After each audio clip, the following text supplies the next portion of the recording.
किंवा अजून काही अनुभव आला तर तुमच्याबरोबर नक्की शेअर करेन. पण हे पुस्तक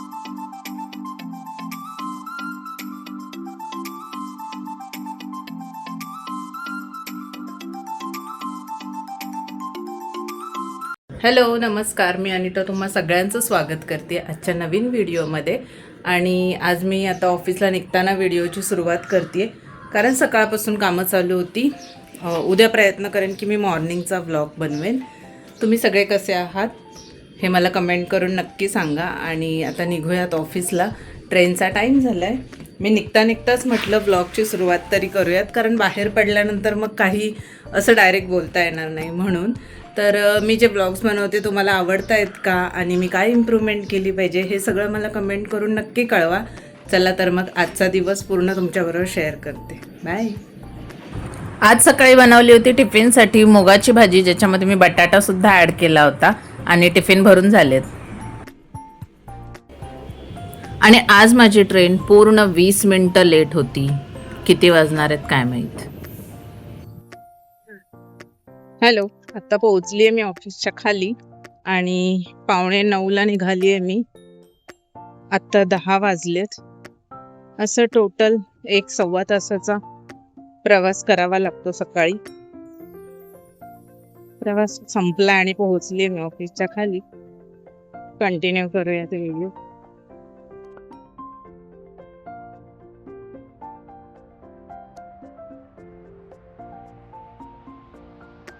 आणि सकाळची महत्त्वाची कामं आवरल्यानंतर मी आली होती कॅन्टीनमध्ये, पण मी शूट नाही करू शकत कारण सगळे जेवत आहेत. मला नाही ते आवडत आहे म्हणून मी वेट करत होते माझ्या फ्रेंड्सचा आणि मी बसले होते, म्हटलं शूट करूयात.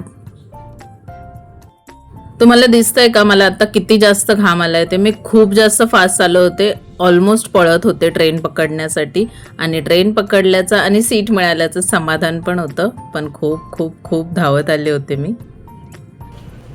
चला, आजचा दिवस संपला आणि पोहोचले मी फायनली परत एकदा घराकडे. आता घरी जाऊया आणि घरचं रुटीन तुमच्याबरोबर शेअर करते. कसा आहे तर मग आजचा मेन्यू कसा वाटतोय बघून तुम्हाला.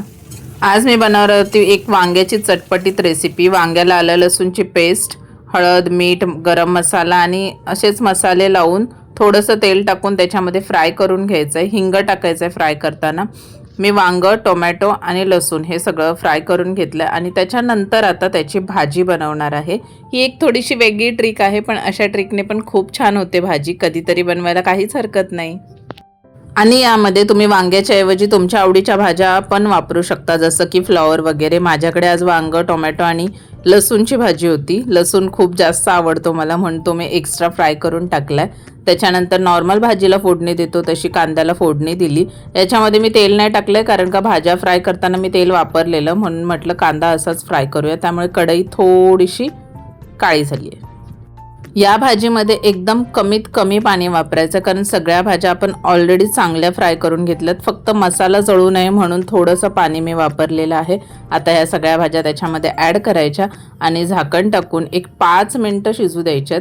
5 मिनटात त्या अत्यंत मस्त सॉफ्ट शिजतात आणि भाजी तुमची रेडी आहे.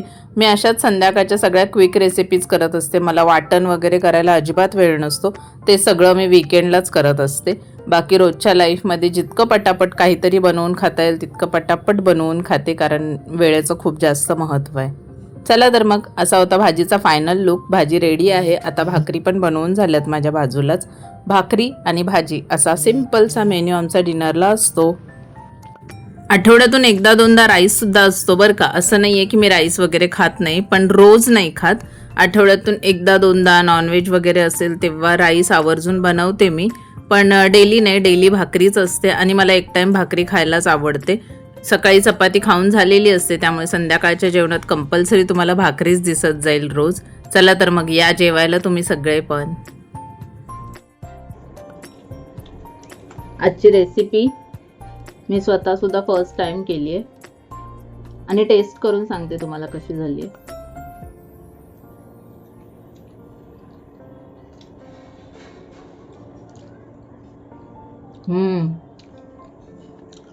एकदम मस्त झाली.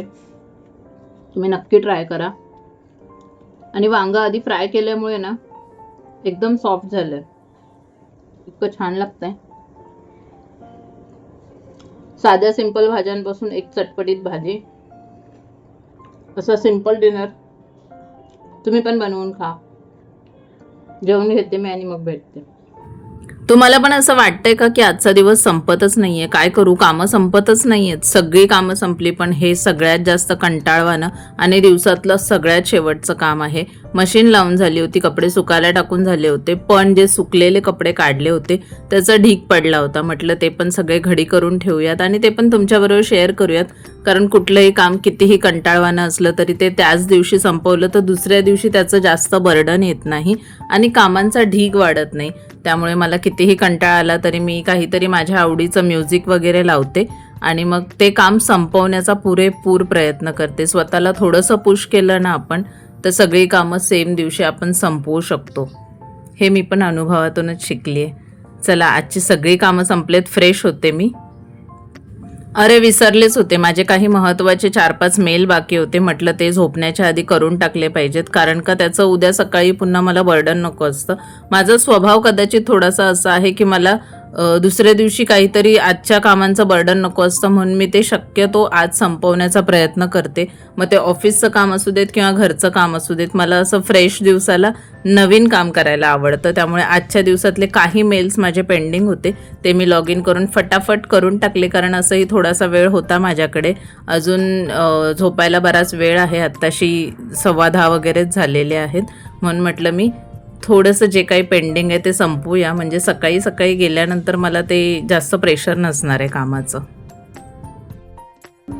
हॅलो, हे पुस्तक माझ्या हातात बघून तुम्ही ओळखलंच असेल.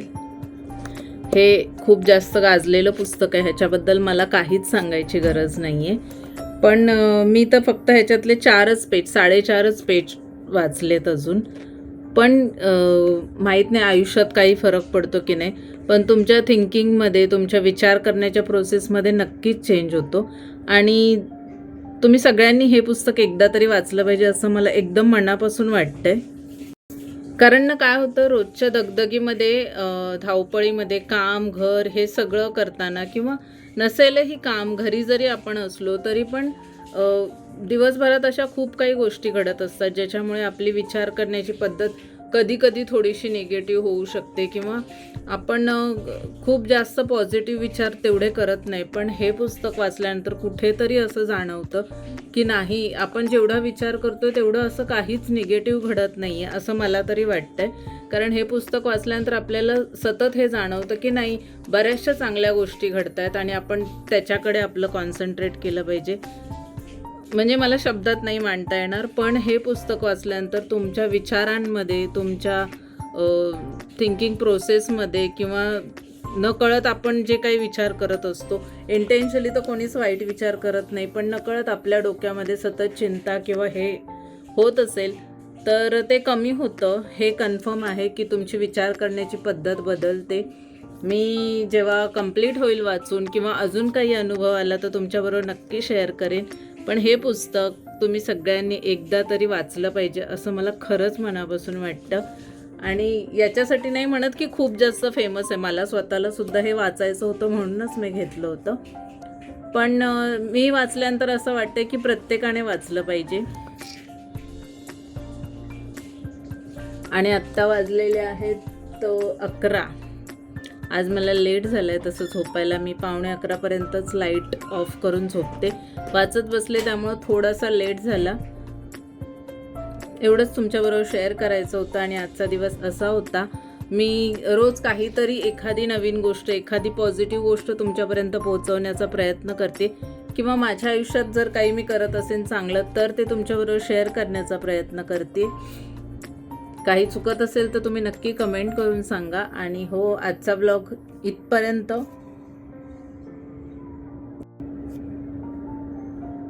काही चुका, काही सजेशन्स असतील तर कमेंट बॉक्समध्ये नक्की सांगा आणि मी त्याच्यावरती काम करेन, इम्प्रूव्हमेंट करेन. तर मग आजचा दिवस इथेच संपतोय. आणि जर तुम्हाला माझे एफर्ट्स आवडत असतील, मी ब्लॉग्स बनवते त्याच्यामध्ये काहीही चांगलं वाटत असेल, काहीही पॉझिटिव्ह वाटत असेल तर चॅनेलला नक्की सबस्क्राईब करा, लाईक करा, शेअर करा, हाईप करा. आणि दिलेलं सजेशनसुद्धा एकदा तरी विचार करा. चला मग भेटूयात उद्याच्या ब्लॉगमध्ये. बाय.